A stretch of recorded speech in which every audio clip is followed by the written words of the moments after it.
tardes, estamos una vez más en este ciclo cultural y solidario del Instituto Bonaerense de Análisis de Proyectos. La verdad que para nosotros es un placer estar nuevamente acá en nuestro programa número 10, donde ya, bueno, tenemos muchas emisiones con muchos entrevistados, entrevistadas que pasaron por este espacio cultural y solidario del Instituto Bonaerense de Análisis de Proyectos que llevamos adelante todos los miércoles a las 19 horas puntual, donde bueno, nos encontramos con un montón de situaciones, un montón de oportunidades de preguntar, de dialogar y de consultar distintas cuestiones que tienen que ver del ámbito político, social, económico, y la verdad que hemos tenido experiencias muy lindas. Así que bueno, quiero agradecerle a todos mis compañeros y compañeras que están ahí del otro lado, haciéndome el aguante y también, bueno, trabajando activamente durante toda la semana, produciendo, armando los flyers, en el tema de las redes sociales, difundiendo, pero también teniendo contacto directo con todos los entrevistados y entrevistadas que pasan por este espacio cultural. Así que bueno, le damos la bienvenida a Gustavo Traverso, senador provincial por la provincia de Buenos Aires, para la redundancia. ¿Cómo estás, Gustavo? Bien, buenas tardes. Buenas tardes, Omar, a todo el equipo de trabajo, al instituto. Para mí es un placer poder dialogar con ustedes. Ya el Negro Piccoli me venía invitando hace un tiempo, así bueno, y hoy poder realizarlo para mí es un orgullo poder participar con ustedes. Bueno, la verdad que estamos, bueno, más que agradecidos de llevar una charla adelante con vos, también de dialogar y sobre todo de preguntar, de tener distintas cuestiones que tienen que ver con, bueno, con esta propuesta legislativa, con algunas cuestiones que tienen que ver con el ámbito político. Digo, la verdad que para nosotros es un placer y ya mismo por ahí nos metemos en lo que es la entrevista. Y bueno, esta charla denominada Proyecto de Ley para facilitar la regularización administrativa de todas las asociaciones civiles ya casi es un hecho, digo casi porque estamos a un par de horas de votarla, y la verdad que por ahí nos gustaría saber, bueno, cómo se originó esta idea, cómo nace la propuesta, y bueno, seguramente nació de muchas consultas, inquietudes, dudas. Omar, te cuento. Yo tuve la oportunidad de ser funcionario del Ministerio de Desarrollo Social desde el año 2009 al 2015, con la gestión de la doctora Alicia Kirchner, y trabajamos mucho con asociaciones civiles, ¿no? Fundamentalmente con ONG, con centros vecinales, con clubes y también con mutuales, ¿no? Y lo que nos pasaba era que cuando había que ejecutar una línea de subsidios, nos encontrábamos con que las entidades tenían problemas con los papeles. O sea, flojitos de papeles, se dice en el barrio, estaban flojitos de papeles.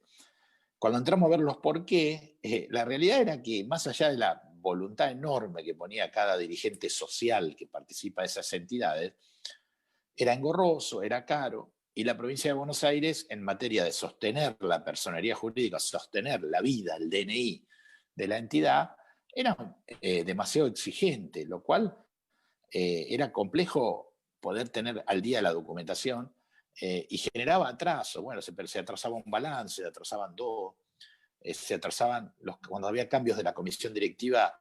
El solo hecho de las certificaciones de firma, que eran caras, hacía que nunca se hacían. Entonces, veíamos que muchas entidades se quedaban afuera de las posibilidades de tener ayuda del Estado o situaciones de alguna posibilidad de gestionar ante un Estado presente, como era ese Estado, ese gobierno, con tremendas dificultades. Yo lo hablé más de una vez en ese momento, en ese momento creo que estaba el ministro Casal, como ministro de Justicia, y la Dirección de Personas Jurídicas estaba a cargo de él, y nunca le encontrábamos la vuelta. La verdad era una burocracia enorme, una burocracia muy centralizada en la ciudad de La Plata, con enormes dificultades para poder dar una respuesta política a la situación. Digo, cuando el entramado jurídico es tan complejo y la realidad de las entidades y de esa militancia social, entre comillas, si le podemos poner un nombre, o ese activo social que hay en el territorio, la verdad es que hay algo que no funciona y eso lo soluciona la política. Así que al no haber encontrado ninguna respuesta en ese momento, volvemos a tener otro cimbronazo, que es la asunción de Macri y Vidal. Que Macri y Vidal lo primero que hacen es, como políticas en las asociaciones civiles, le rompen el cuello con la tarifa de luz, de gas, de agua. Llevan a los clubes a las entidades prácticamente al cierre.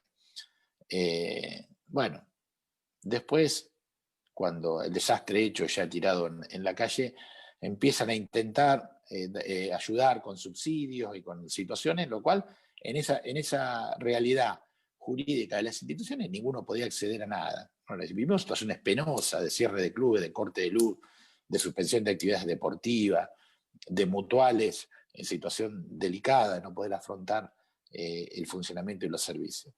Así que cuando me tocó asumir en la legislatura de la provincia en el año 2017, uno de mis proyectos fue buscar una reforma de la ley de asociaciones civiles para desembarazar de tantas situaciones burocráticas a las entidades. Bueno, obviamente que mi proyecto no prosperó, quedó dando vuelta por ahí, y allá por enero, febrero, me entero que el legislador Facundo Tignanelli, diputado por la tercera, digo, ustedes son, hay un grupo grande de Varela, lo tiene que conocer a Facu, que es del distrito de La Matanza, pero hoy es el presidente del bloque del Frente de Todos, retoma la idea y le empieza a dar forma. Y ya, digamos, con alguna mayoría relativa en las cámaras, porque diputados tenemos mayoría y en senadores no, pero bueno, con alguna intención de poder encontrar el acuerdo, la ley empezó a caminar. Se trabajó mucho, encima nos agarra la pandemia, se trabajó mucho con foros en los territorios, y la verdad que el objeto de la ley, que era ese, encontró un rápido consenso en las entidades, ¿no? Y hubo un fuerte apoyo social al proyecto. Tuvo idas y vueltas, digo, marca dos puntos centrales. Primero, declarar de interés público las asociaciones, esto es importante, son de interés público, esto ya lo marca, le da un estatus jurídico importante. El segundo punto le da 180 días a partir de la sanción de la ley para la presentación de balances y de actas y todas las situaciones reglamentarias, pero a su vez otorga un blanqueo, si podríamos decir blanqueo administrativo, de todo lo que ha quedado atrás de 31 de diciembre del 2014. O sea, exige nada más que los últimos 5 años de la vida jurídica de la entidad, balances, actas, etcétera, etcétera, etcétera. Crea un fondo de financiamiento para regularización de esto, se va a haber ayuda, crea un departamento jurídico administrativo para dar asesoramiento a las entidades. Bueno, y así, bueno, en el marco de la emergencia económica decretada por la pandemia, le da la posibilidad de no pagar las tasas por los servicios de luz, que no son tasas, son servicios de luz, gas y agua. O sea, una innumerable cantidad de herramientas para que las entidades puedan tener un funcionamiento mucho más sencillo, menos engorroso, y puedan reconstruir su vida institucional, que a veces las instituciones funcionan en la práctica, pero no tienen vida jurídica, porque prescribió su vigencia de su persona jurídica, le cuesta sostener las cuentas bancarias, cuando tienen que cobrar un cheque y lo tienen que cambiar por ventanilla, o lo tienen que liquidar en la usura financiera. Bueno, todas estas medidas que establece la ley le permiten reconstruir la vida jurídica y por lo tanto regularizar el funcionamiento administrativo de la entidad. Claro, Él te dice por un poco un ahí, resumen de cómo, de los por qué y qué sería la ley que mañana saldría ya definitivamente al Poder Ejecutivo para que se promulgue. ¿sabes qué? Cuando te escuchaba pensaba en todas estas situaciones que por ahí atraviesa, bueno, la sociedad, digo, todos los integrantes de la sociedad, y también la función social que cumple en gran parte de un tejido que por ahí forma parte del tema de los barrios, el tema de distintos sectores de la provincia de Buenos Aires, el conurbano bonaerense, que es gigante, y cómo de alguna manera los contienen, ¿no? Las asociaciones civiles, distintos espacios culturales, donde de alguna manera también fueron espacios exclusivamente propios de protagonistas de esta pandemia, pero que también contienen un gran sector de la sociedad, no solamente joven, sino también adultos mayores, personas de mediana edad, que practican un deporte, que hacen un curso, y esta propuesta legislativa que están llevando adelante eh, desde tu tarea laboral y parlamentaria, digo, me parece que es más que importante, más que interesante, pero que también da un beneficio exclusivo a ese sector. Mira, Omar, Argentina, a diferencia de otros países del continente, tiene un entramado social potente, ¿no?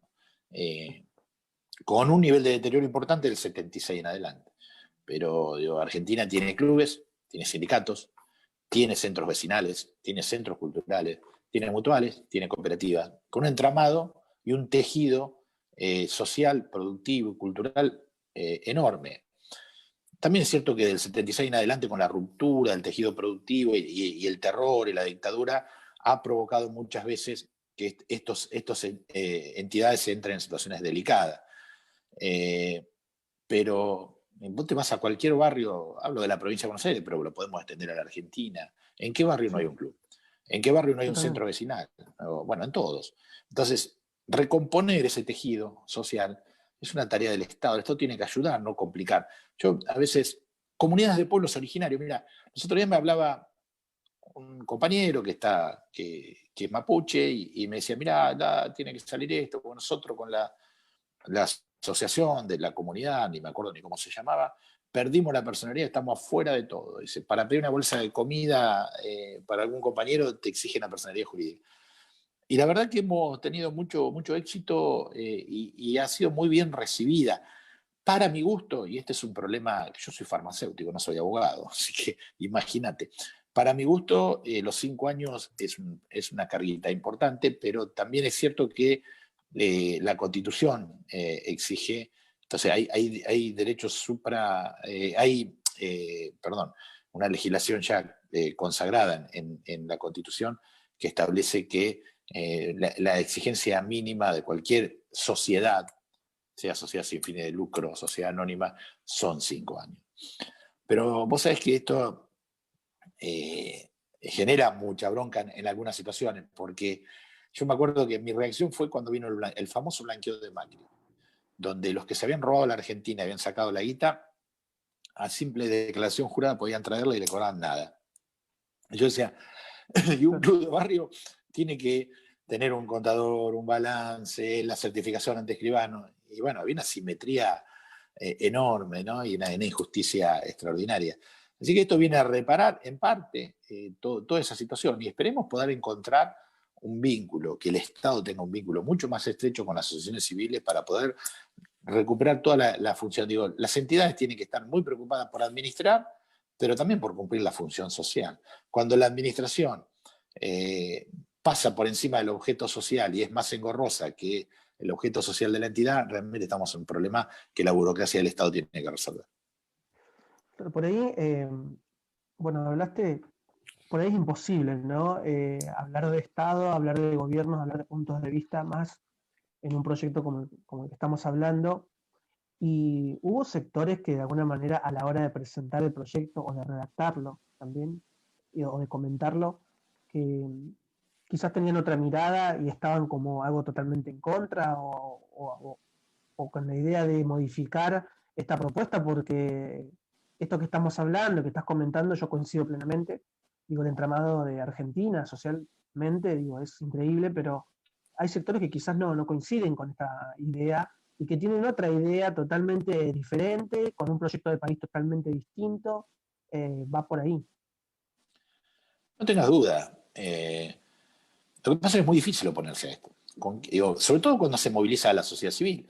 Cuando vos movilizaste a los clubes y a las entidades, ¿cómo le decís que no a este proyecto de ley? Entonces, lo que vimos ahí que después se terminaron transformando, bueno, en apreciaciones de forma, ¿no?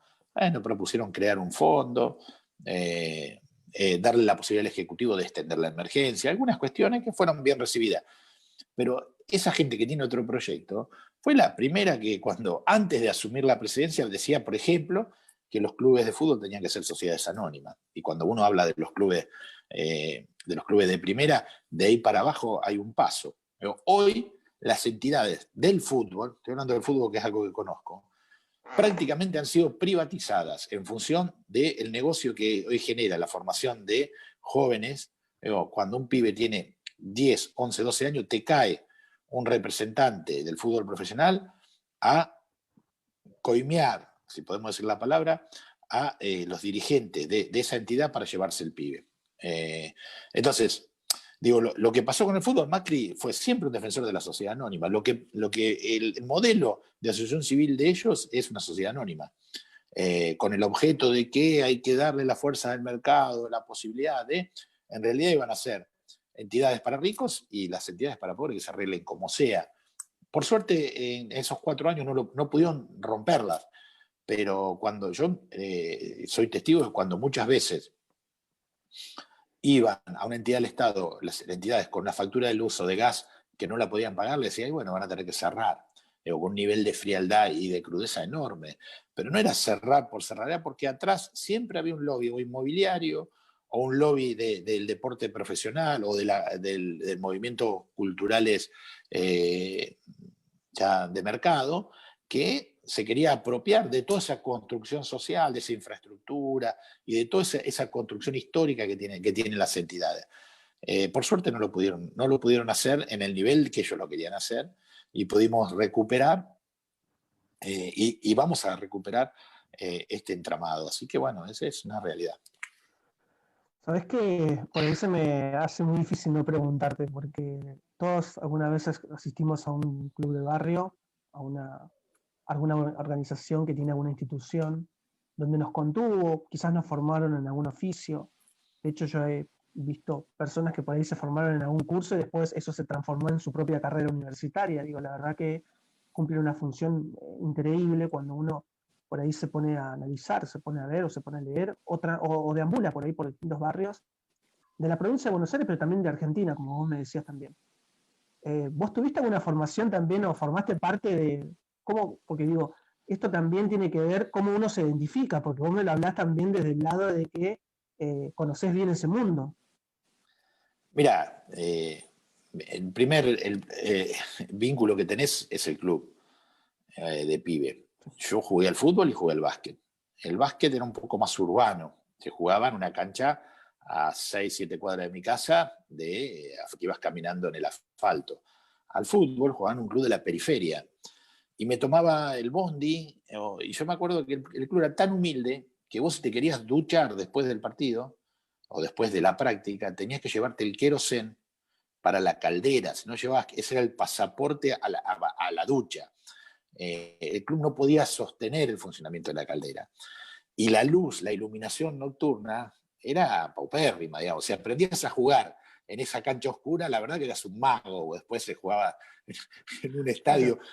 Después, en algún momento, yo soy de Junín, ¿no? Sarmiento de Junín estuvo en primera y me tocó jugar preliminares de primera, y era como otro mundo, digamos, una cancha iluminada. O sea, si aprendías a jugar en la oscuridad y a bañarte en un vestuario a las 7, 8 de la noche en invierno, con el frío que hacía, y viajar con el querosén en la botella, realmente te recibías de crack, digamos, antes de eso. ¿A qué me refiero? Sí, mi contacto con esto. Y después eh, fui parte, cuando entré a la universidad, en el año 83, pleno auge de la caída de la dictadura y después de Malvinas, el auge de la democracia, fui parte fundadora del Centro de Estudiantes, digamos, entidades también Mira, importantes, movilizadoras. sí.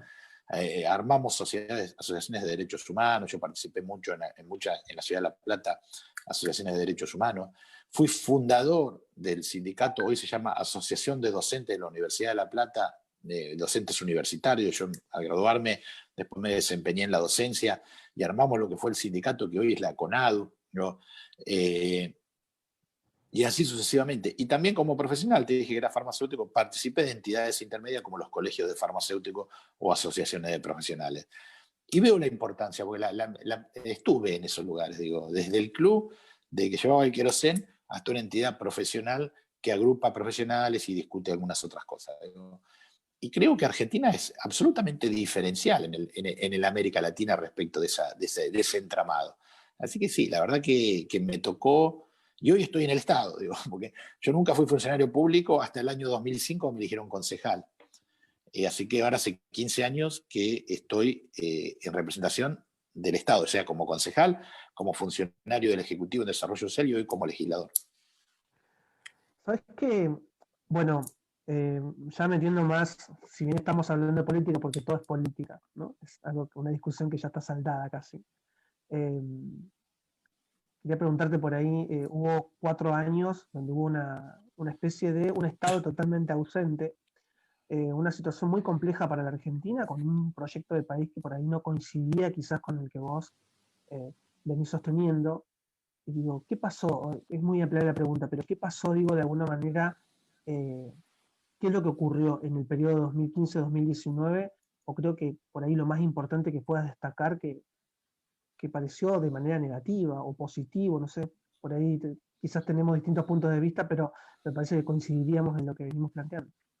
Sí. Primero, voy a disentir en un término con vos, donde hablas de un Sí, Estado ausente. Yo no creo que haya habido un Estado ausente. Hubo un Estado presente, terciando en la puja distributiva a favor de los intereses de las corporaciones y del mundo financiero internacional. O cuando yo te hablaba de lo del blanqueo, el blanqueo fue una clara maniobra de beneficiar a los ricos, y es una política de Estado. Cuando se le pagó a los buitres más de lo que los buitres pedían, digo, esto fue una ley del Parlamento. ¿Sí? Un día tendríamos que, revisando la historia, ver quiénes levantaron la mano, ¿no? Pero fue la estafa más grande a una negociación enorme que había llevado nuestro gobierno en el plano internacional, y una discusión política la entregaron en 2 minutos. Y eso es un Estado que define una política.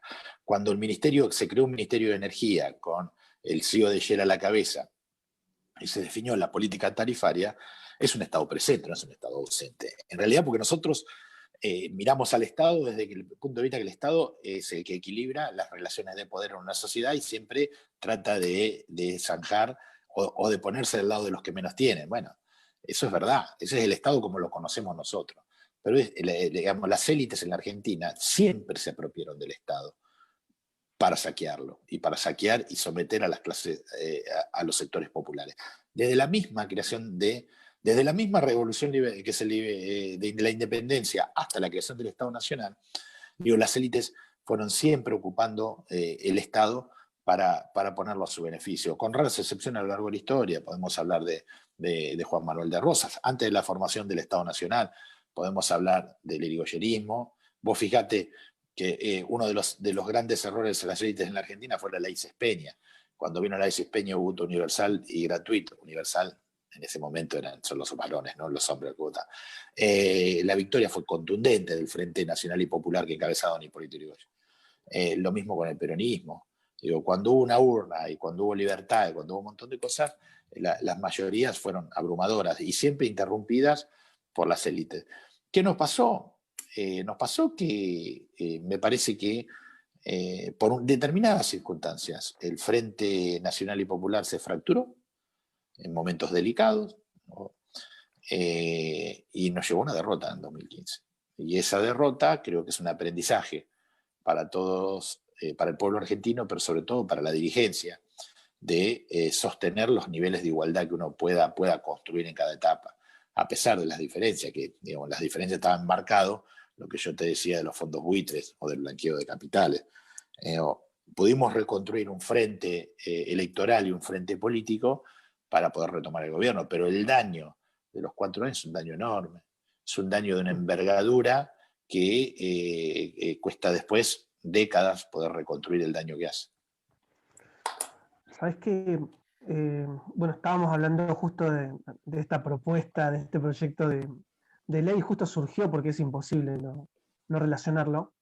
Eh, y por ahí también quería meterme más en lo que es la provincia de Buenos Aires, que es algo que de alguna manera representás a través de la Cámara Alta bonaerense, y me parece que es por ahí con qué se encontró la administración de Axel Kicillof, porque después de 4 años donde María Eugenia Vidal gobernó, con un blindaje mediático pero increíble, que por ahí de alguna manera en estos pasos por ahí lentamente en medio de una pandemia se dan a conocer algunas cuestiones. Digo, por ahí cómo viste de alguna manera el balance del año 2019 de aquel 9 de diciembre, porque digo, la verdad que fueron muchos años y parecían eternos. Bueno, la verdad que como pasó en La Nación, ¿no? Nosotros nos encontramos con que la carita de buena, la que entablaban diálogo, luchaba contra las mafias y no sé cuántas, nada más, se cayó a pedazos electoralmente, y después vimos las consecuencias. Hay algo que nosotros veníamos alertando en cada presupuesto de solicitud de endeudamiento, que era la deuda era inmanejable, estaba dolarizada, por lo tanto cada devaluación le iba a hacer y que sea sumamente impagable e incobrable, lo venimos alertando en cada uno de los debates, un desastre, una administración hecha en forma unitaria, prácticamente no conocían la plata los funcionarios, trabajaban desde Buenos Aires. Desfinanciaron algo extraordinario que es el Instituto de Obras Médicas Asistenciales, el IOMA. El IOMA terminó con 4.000 millones de pesos de quebranto operativo. Destruyeron el IPS, una de las cajas más importantes de la Argentina, la caja de jubilación. La caja de jubilación le hicieron un desastre en función de que ellos empezaron a trabajar en un proyecto que ellos le llamaban armonización, fíjate el término que usaban, que era fusionar el IPS con el ANSES, con lo cual una enorme cantidad de trabajadores en edad de jubilarse adelantaron su proceso de jubilación por este miedo a que ocurra esto, fundamentalmente del área del magisterio. Muchos docentes se jubilaron.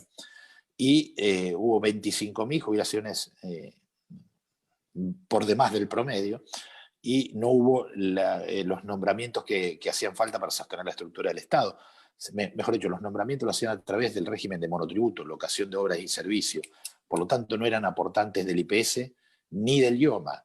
¿Y qué es lo que hicieron? Desfinanciar. O sea, el IPS tuvo enormes erogaciones para pagar las jubilaciones que ya venía pagando y las nuevas, e ingresos restringidos porque no había nuevos trabajadores. Bueno, llevaron un quebranto de 20.000 millones de pesos al IPS. El Poder Judicial coaptado por las mafias que ellos implantaron, de la AFI, digamos, apretando jueces y fiscales, destituyendo jueces que se pusieron del lado del pueblo, como el juez Arias en la Ciudad de La Plata, en contencioso administrativo, pero también un aprete enorme a otros jueces, caso del juez Carzoglio, que le llevaron una orden escrita para que firme la detención de Pablo y Hugo Moyano. Digo, en infraestructura hicieron mucho ruido, no, pero están todas las obras paradas, no construyeron una sola vivienda ni generaron un loteo en la provincia de Buenos Aires.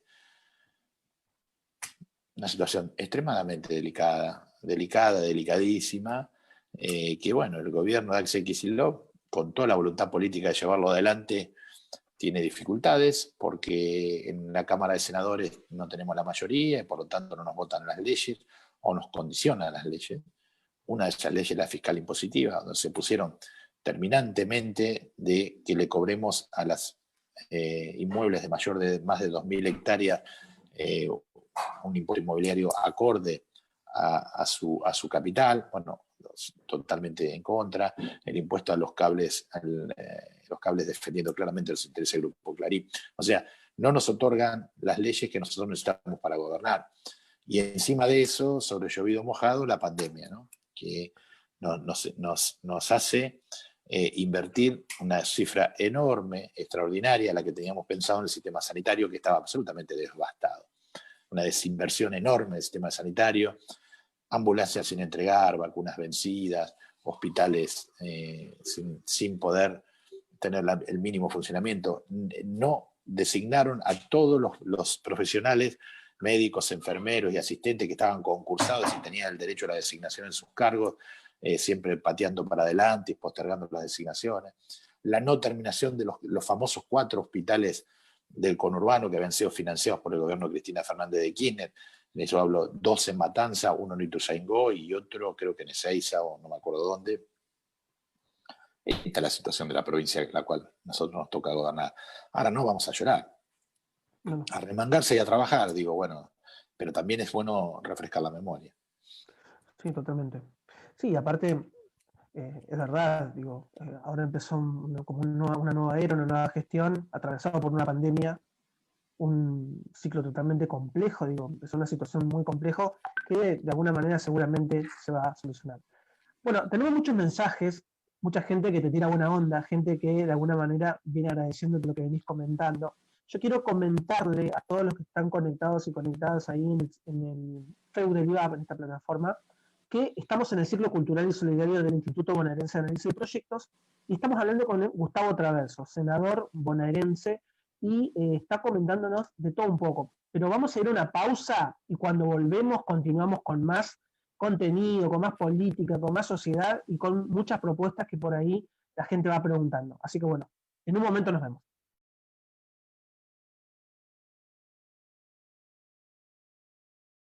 para poder compartir de invierno y fundamentalmente que nos ayudes, si no podés con ello, en harinas, con leche, con grasa, con aceite, y ahí te dejamos nuestro CBU.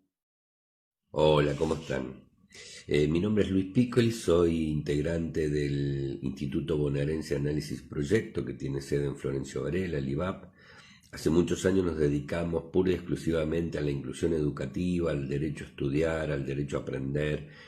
Trabajamos mucho la inclusión en todos los aspectos y hoy, en tiempo de pandemia, en un momento muy duro para la sociedad argentina, estamos trabajando el armado de merenderos comunitarios y ropero comunitario. Te pedimos que nos des una mano, que nos ayudes a ayudar. Ropa limpia, que ya no uses, para poder compartir de invierno y fundamentalmente que nos ayudes, si no podés con ello, en harinas, con leche, con grasa, con aceite, y ahí te dejamos nuestro CBU. Hola, ¿cómo están? Mi nombre es Luis Piccoli, soy integrante del Instituto Bonaerense Análisis Proyecto, que tiene sede en Florencio Varela, el IVAP. Hace muchos años nos dedicamos pura y exclusivamente a la inclusión educativa, al derecho a estudiar, al derecho a aprender. Trabajamos mucho la inclusión en todos los aspectos y hoy, en tiempo de pandemia, en un momento muy duro para la sociedad argentina, estamos trabajando el armado de merenderos comunitarios y ropero comunitario.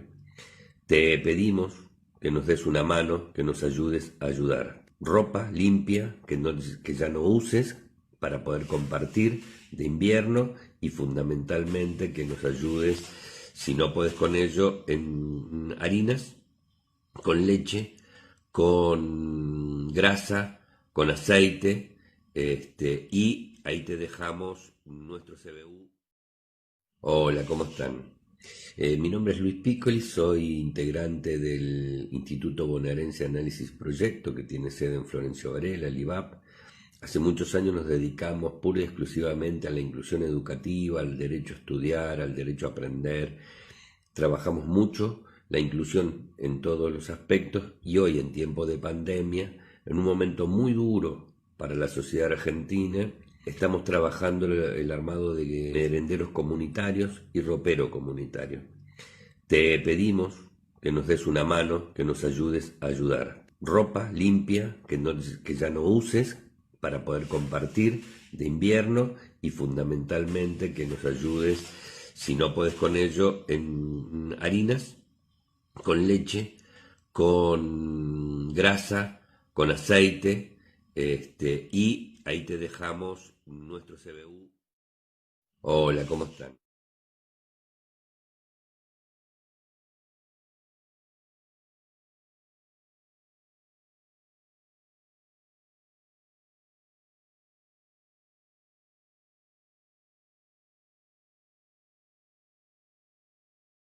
Este ciclo que estamos llevando adelante todos los miércoles a partir de las 19 horas. Estamos hablando con el senador provincial Gustavo Traverso del Frente de Todos, nos viene comentando de todo un poco. Y quiero mandarle un saludo también a todos mis compañeros y compañeras y todas las personas que están ahí conectadas, porque de alguna manera para nosotros es un placer que participen, que comenten, que pregunten, pero que también de alguna manera se saquen todas las dudas e inquietudes que venimos trabajando. Estamos aportando a un merendero, estamos trabajando activamente y solidariamente con el tema de merenderos y comedores, así que me parece que es fundamental. Recién pasaba también un video donde comentábamos cómo podés aportar a través de CBU bancario, a través de Mercado Pago, así que me parece más que importante este aporte. Nosotros estamos todos los miércoles a las 19 y Santiago Pérez, que le mando un saludo también, arrancó los lunes a las 19 horas también con un ciclo sobre memoria y derechos humanos.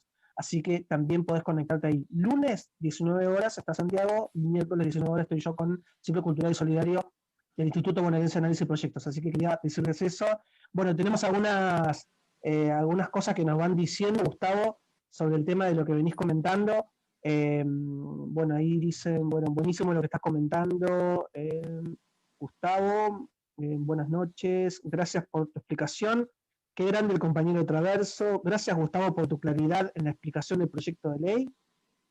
Grandes explicaciones del compañero Gustavo y el trabajo. Impecable currículum. El Estado siempre está para beneficiar a pocos o para amparar a las masas, dice Ingrid.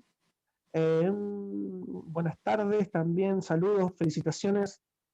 Este año por primera vez las bibliotecas recibimos subsidios, así que bueno, la verdad que muchos aportes, mucha buena onda para lo que venís comentando, muchas cooperativas también presentes, Gustavo, así que bueno, y gente que te saluda y que viene siguiendo lo que venís diciendo, así que tranqui.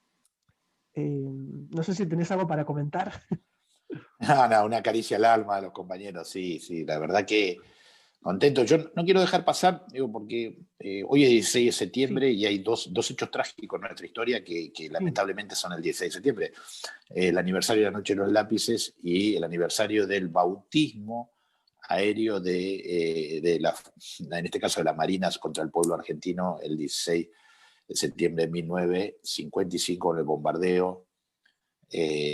No, perdón, esto fue el golpe al gobierno del general Perón. La verdad que aniversario del golpe y Noche de los Lápices, 2 días trágicos en la historia de nuestro pueblo. Sí, sí, la verdad que 2 hechos importantes, 2 hitos también, y me parece que también es, bueno, recordarlo y también, bueno, la importancia que forma parte de nuestra historia, ¿no? De nuestro país y también de una sociedad que en ese momento estaba viviendo una difícil situación, pero un contexto totalmente complejo, ¿no? Eh, ¿Sabes qué, Gustavo? Por ahí, hablando en sintonía con lo que veníamos charlando de la provincia de Buenos Aires, digo, bueno, hay mucho por trabajar, digo, seguramente hay muchas propuestas legislativas y demás, y por ahí, bueno, ¿cómo vos ves el panorama en el marco de lo que venimos viviendo con la pandemia? Digo, es un panorama bastante complejo, que seguramente, bueno, surgen muchas ideas, surgen seguramente también eh, muchos proyectos que seguramente se llevarán adelante post pandemia, pero también en el medio de lo que estamos viviendo, porque también se sigue trabajando. Mira, Omar, si hay algo que podemos decir que la pandemia lo que nos genera un escenario de incertidumbre muy importante. No sabemos cuánto, si bien tenemos estimaciones, no sabemos cuándo va a estar la vacuna, en qué cantidad de disponibilidad de la vacuna.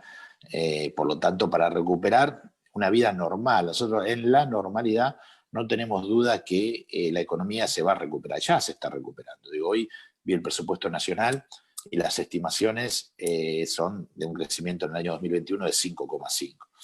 Se paró la caída. A ver, nosotros venimos de 4 años de recesión profunda, una enorme caída por inercia en el último año, que fue tremenda, y la inercia de la recesión nos llevó a los 3 primeros meses de ciertas dificultades económicas, pero en un marco de normalidad, sin coronavirus dando vuelta.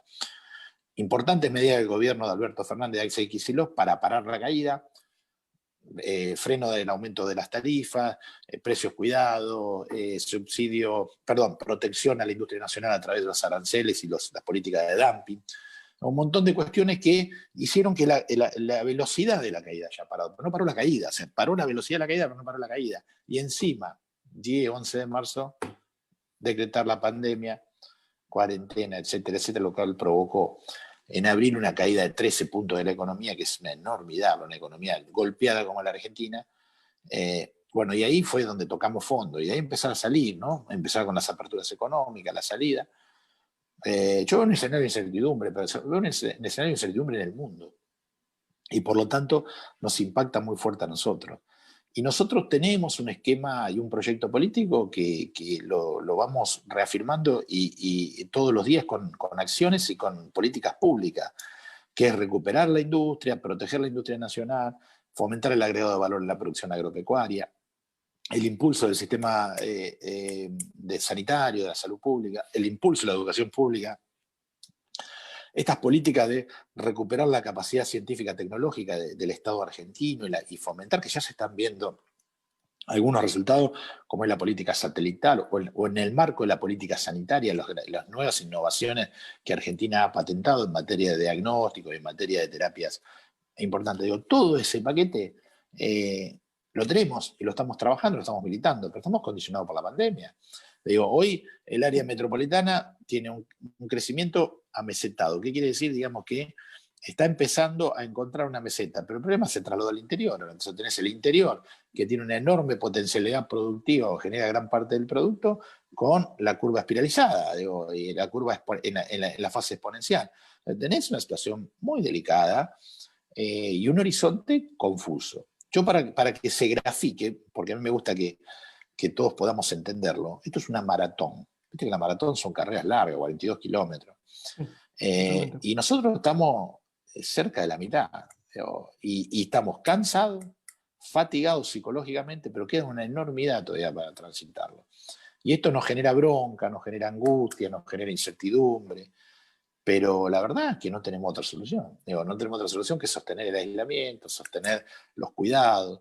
Hay actividades que no se pueden realizar. Yo el otro día hablaba con amigos, son futboleros, y la cancha, y esto, y lo otro. Y bueno, hermano, la escuela de los pibes, estamos aprendiendo a convivir en familia de otra forma. Esta es la situación que hoy tenemos. Si vos me decís, ¿cuál es el horizonte? Y hasta que no tengamos la vacuna no tenemos salida. Y con la vacuna puesta en el mercado, después hay que vacunar a 44 millones de argentinos. Bueno, 7.800 millones de habitantes en el mundo. Por suerte, el gobierno argentino, y en eso nosotros estamos trabajando mucho, soy el presidente de la Comisión de Salud de la Cámara, ha hecho acuerdos importantes con la industria farmacéutica que nos va a permitir tener una cuota de abastecimiento importante, diferencial a otros países que no han participado de estos acuerdos. Y eso es un valor agregado. Así que bueno, estamos trabajando. Ayer, hablé media hora con el ministro Goyán, la semana pasada estuve en una videoconferencia hablando con Ginés, y esta es la situación. Hay situaciones muy delicadas en el interior del país: Jujuy, Salta, La Rioja, la ciudad de Rosario, Río Grande, Tierra del Fuego, Mar del Plata, situaciones complicadas. Sabes que, bueno, ahí nombraste Río Grande, Tierra del Fuego, no puedo dejar de comentar, porque bueno, yo soy de allá, nacido y criado allá, toda mi familia está allá.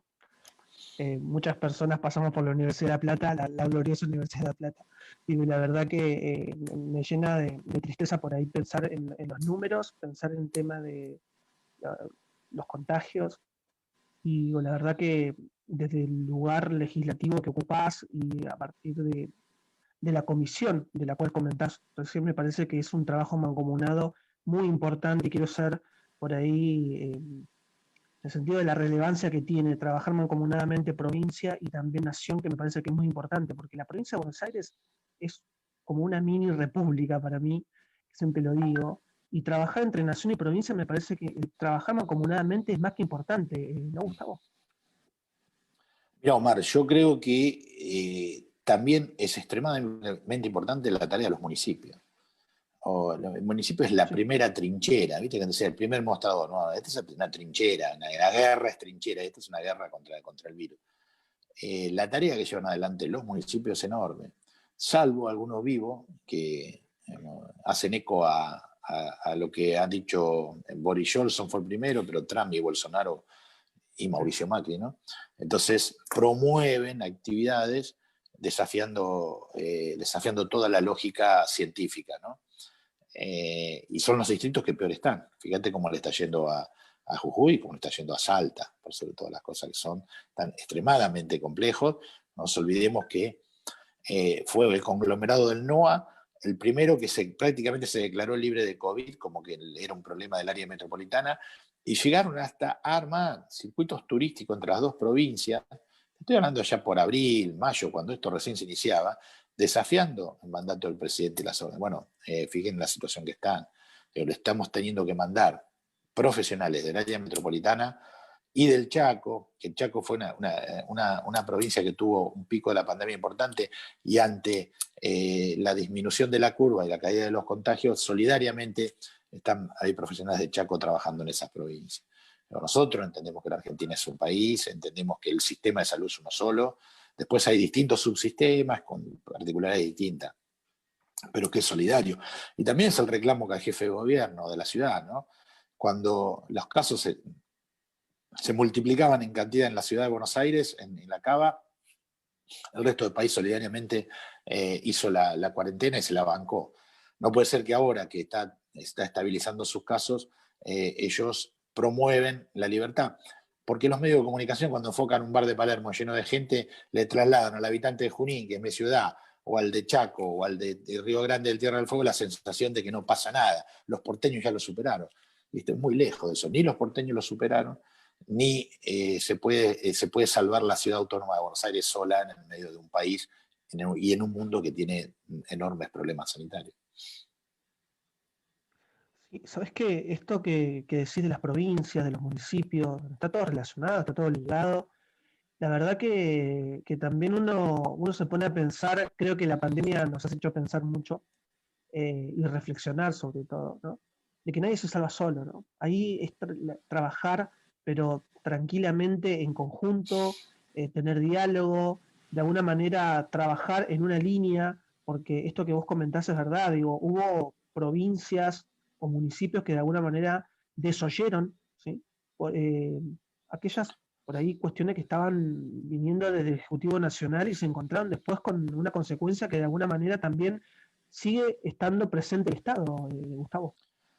Mira, Omar, hoy me decía, ayer, perdón, me decía Daniel Goyán, donde yo le digo, bueno, estamos en el borde de la saturación de una especialidad del sistema médico que son los intensivistas, los que trabajan en la terapia intensiva, médicos, enfermeros, técnicos, que son los que ponen y sacan respiradores. Es una especialidad muy particular, ¿no? Cualquiera está preparado, sean médicos o sean especialistas en qué, en estar en la terapia intensiva, en estar con personas con un estado delicadísimo de salud en el medio de una pandemia. Está saturado. Entonces, ahí se abre una discusión, vos cuando tenés un recurso humano saturado, se retoma la idea de poder habilitar a profesionales de otros países que puedan venir a ejercer. Me dice, mira, nos han puteado con los cubanos tanto y ahora son el gobernador de Mendoza y el gobernador de Corrientes lo que me están pidiendo, por favor, y el intendente de Mar del Plata, que le mandemos profesionales de donde sea. Si son de Marte, lo mismo sea. Bueno, nosotros sufrimos un ataque muy duro cuando entró esta posibilidad de ese debate de la posibilidad de hacer un convenio con Cuba para traer profesionales para el ataque de la pandemia. Bueno, fíjate cómo son las cosas, ¿no? Ahora son ellos los que lo están pidiendo. Sí, sabes que por ahí retomando lo que vos comentabas, que está relacionado con ese tema, con el tema de los laboratorios, porque seguramente tenés vínculo, tenés diálogo y seguramente de alguna manera se arman propuestas y demás, porque ahí eh, vos que venís dialogando a través de la Comisión de Salud, a través de tu labor legislativa, hay seguramente laboratorios que quieren acompañar todo este proceso estatal y todo este proceso de que cuando llegue la vacuna y demás. Ahí también se da el vínculo del Estado, el sector privado con el sector estatal, que me parece que trabajando también en beneficio de una sociedad, que es lo que quiere la Argentina también, un Ejecutivo Nacional que de alguna manera también viene pensando en estas políticas públicas también, si se quiere, Gustavo. No, ni hablar. Argentina, bueno, ya que hablaste del tema laboratorio, Argentina tiene la quinta industria farmacéutica mundial, para que vos tengas una idea. Es un sector que la Argentina lo ha desarrollado a lo largo del tiempo con una enorme potencialidad. Y a su vez tiene un sistema sanitario que en el mundo de los países emergentes es muy respetado, a pesar de Macri y de Vidal. Entonces, digo, hoy Argentina está haciendo convenios, ya tiene convenios, o está discutiendo, algunos ya firmados y otros discutiendo, con 6 empresas internacionales.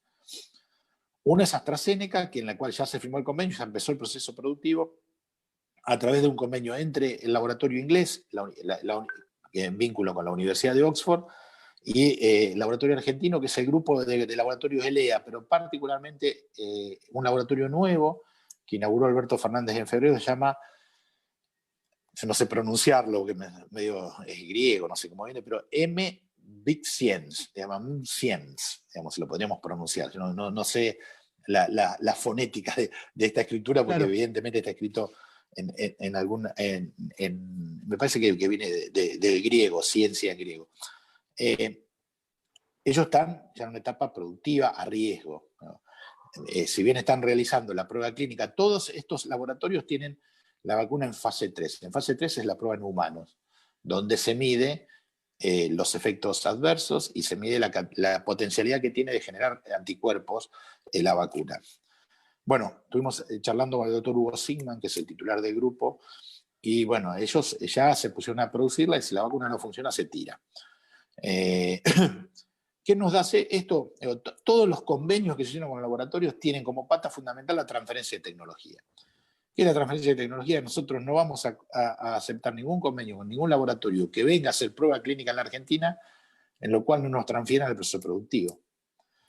Porque nosotros tenemos capacidad, al tener una industria tan desarrollada, lo que queremos es que la vacuna se produzca en la Argentina. Así que bueno, con este grupo, con AstraZeneca, Ciencia y ELEA, ya se logró un convenio de producción y precio, $4 la vacuna, es el precio más barato del mundo. Después estamos cerrando un convenio ya con Pfizer BioNTech. Pfizer es un monstruo multinacional de origen americano que ha hecho un asociativismo con BioNTech, que es un laboratorio de punta alemán. Se está probando en la fase clínica ya acá en la Argentina. Digamos, fíjense que en la página de la ANMAT te puedes anotar como voluntario para participar de los ensayos. Ese proceso ya está en marcha. Hay otra de Johnson & Johnson, que es un laboratorio americano asociado con Janssen, que es un laboratorio belga.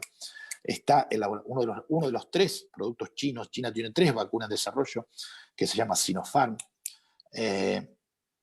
y probablemente me estoy olvidando de alguno. Moderna, que es un laboratorio americano también. O sea, concretamente, el Ministerio de Salud de la Argentina y el gobierno de Alberto Fernández y Axel Kicillof están realizando convenios con 6 de los 176 laboratorios que están desarrollando vacuna COVID-19 para que en la Argentina se garantice, primero, la provisión y segundo, la transferencia de tecnología para poder fabricarlo nosotros.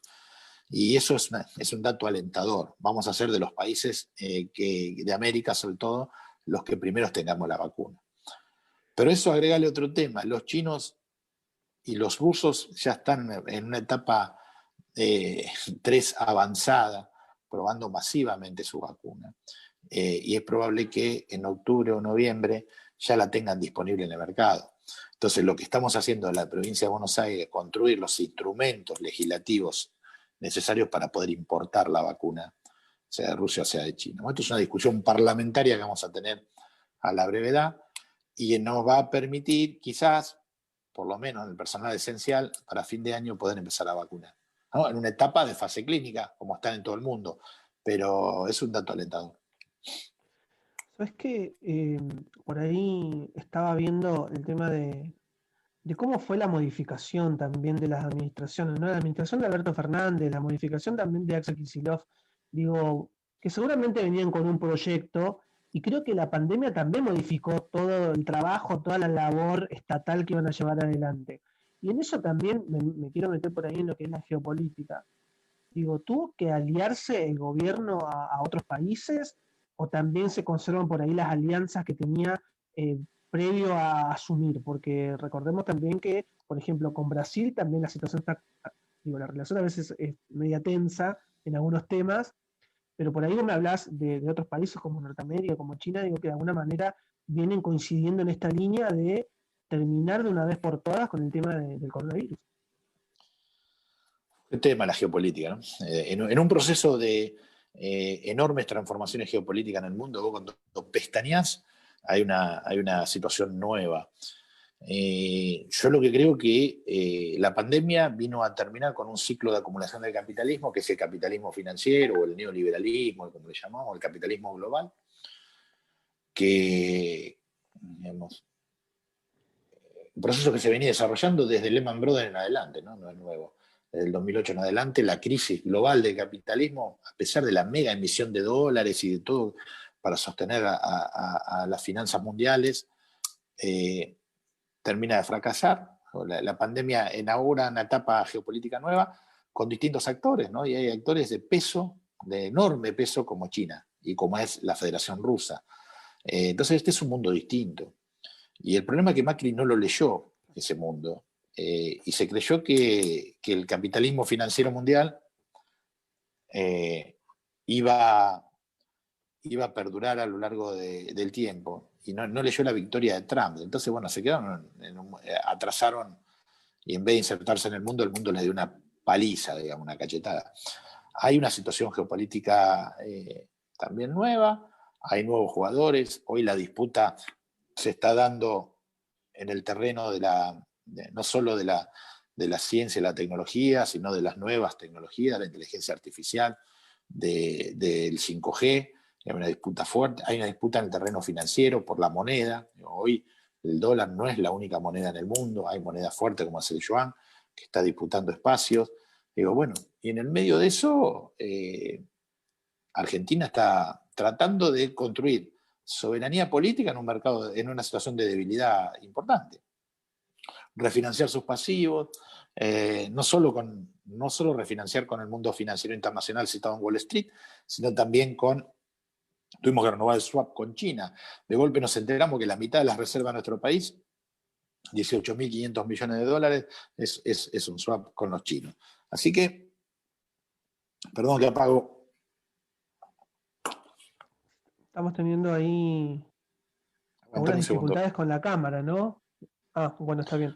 Bueno, yo por ahí le cuento a la audiencia, por ahí que la gente que está conectada, estamos en el ciclo cultural y solidario del Instituto Bonaerense de Análisis de Proyectos. Estamos hablando con el senador provincial Gustavo Traverso, que viene comentándonos en qué consiste la administración. Estamos hablando de los proyectos de ley. Y digo, la verdad que ahora justo estamos hablando de la geopolítica y de las alianzas que por ahí está teniendo Argentina con distintos países, ¿no? Del primer mundo, también países en vías de desarrollo. Digo, la verdad que es como muy rico también que también se vaya nutriendo la nación en este sentido, Gustavo.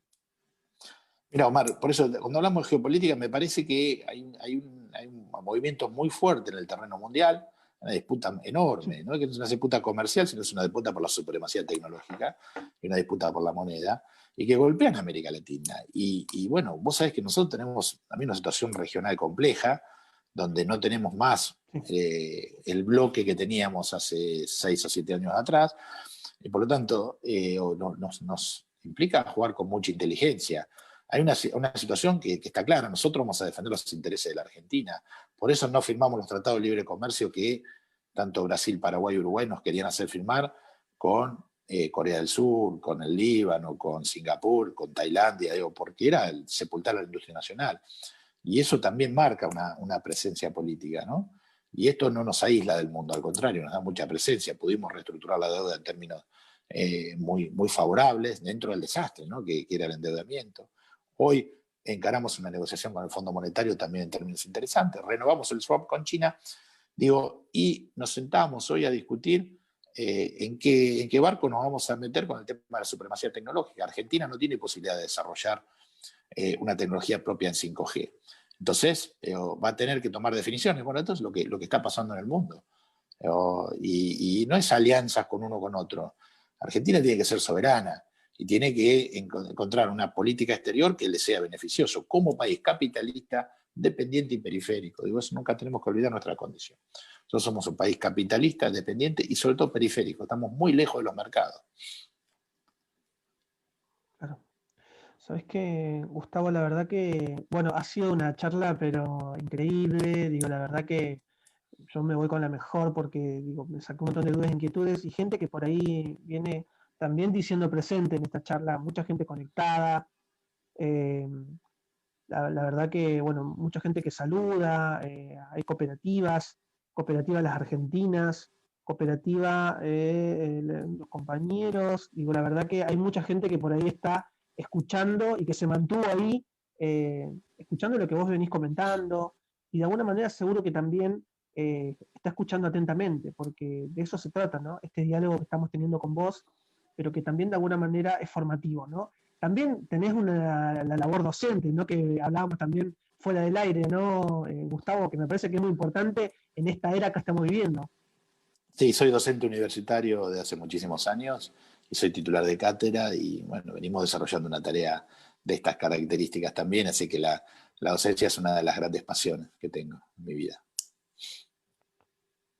Claro, y con muchos desafíos también, así que bueno. Enorme, enorme. Bueno, estás en el ciclo cultural y solidario del Instituto Bonaerense de Análisis de Proyectos. Estábamos hablando con el senador provincial Gustavo Traverso. Realmente ha sido una charla muy rica, te agradezco, pero con todo, gracias a mis compañeros y compañeras. Y bueno, Gustavo, un placer. Seguramente no va a faltar oportunidad para luego volver a charlar y dialogar, porque me parece que es muy interesante, no solamente lo político, lo social, lo geopolítico también, sino también todo lo que venimos hablando y el desarrollo que están llevando adelante, no solamente en lo legislativo, sino también en lo político, que me parece que es una palabra que por ahí está como casi bastardeada, digo casi porque hay sectores que todavía la conservan y la llevan bien adelante, porque sin política no hay transformación, ¿no, Gustavo? Bueno, muchas gracias a ustedes por la invitación, estoy a disposición. Eh, Podemos hablar, como te decía en la previa, digo, desarrollemos cualquier tema que tenga que ver con la provincia, pero también soy un apasionado del tema de la geopolítica. Y me gusta mucho leer y ver cómo se mueve, digo, cómo está trabajando la Federación Rusa, digo, qué está pasando en Europa. Digo, la verdad que, y también no va a ser menor la elección de Estados Unidos de noviembre, ¿no? Ahí hay una mirada geopolítica diferente de parte de las dos fracciones que confrontan. Así que la verdad que me sentí muy a gusto, muy cómodo, me sentí como en casa, como en mi propia cátedra, y mandarle saludo a todas las compañeras y Claro. compañeros que estuvieron presentes. Un abrazo negro al negro Piccoli, que nos mantenemos siempre a través de estas tecnologías en relación, pero que le tengo un aprecio enorme y hemos compartido la gestión con Alicia en el Ministerio durante muchísimos años. Que está ahí escuchando, me está mandando mensajes, así que también te mando un abrazo, ahí está de alguna manera, pero leyendo atentamente, así que también estaba saludando. Así que bueno Gustavo, la verdad que ha sido un placer, yo me despido, estás en el ciclo cultural y solidario del Instituto Bonaerense de Análisis de Proyectos, nos vemos el miércoles que viene a las 7 de la tarde, nuestra cita, y acuérdate que el lunes también está Santiago Pérez con el ciclo de Derechos Humanos. Así que muchísimas gracias, ha sido un placer, así que nos estamos viendo, muy buenas noches. Así que nos vemos. Chau.